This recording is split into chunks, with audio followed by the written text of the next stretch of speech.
When the THQ Humble Bundle went live, I took to Twitter quickly to try to get the word out, but I've had a bit of time to think on the whole thing, and I'm not as convinced as I once was that this bundle is a good thing.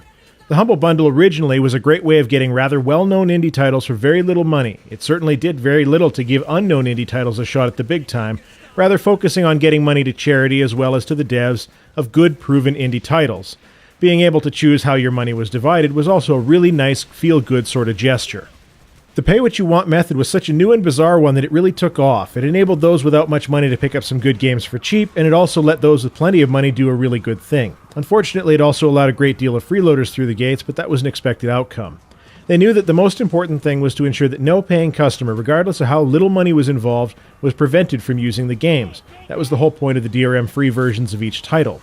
So now, THQ has stepped up to plate for a bundle. They're one of the few major groups that I feel could do all right with a Humble Bundle. If EA or Activision did it, I can guarantee you'd get a 95% charity rate.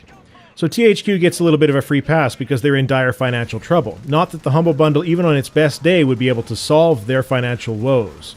The clear point here is that THQ wants people to experience Company of Heroes, Metro, and Saints Row on the cheap, because each of those three franchises has a new release out next year.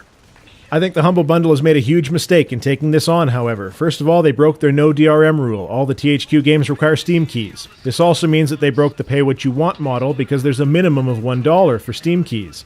And for the first time, the Humble Bundle has accepted a major developer into what was previously a bit more of an exclusive club. Yeah, I know it's kind of hard to consider Double Fine or Mojang indie at this point, but those bundles at least had some really unique elements to make them special. There are two reasons that the Humble Bundle is successful. Number one is the value, which hasn't changed in this particular case. Getting Saints Row the Third for around $5 to $6, plus all the other stuff in the bundle, depending on the average at the time, is a really great price. But the second reason was goodwill because of who was included in the bundle. Moving to major developers loses that goodwill and makes it nothing other than a sale. Now, the last point I want to make is a little bit of a doozy. Please, can somebody explain to me why THQ couldn't have just run their own bundle sale, donating a portion to their own charity of choice using the Steam key pay sort of what you want method? This is the kind of sale that the internet spreads for you. So why hook up with the Humble Bundle unless you were counting on some of that goodwill flowing to your plate? That's all I have to say. Tarmack out.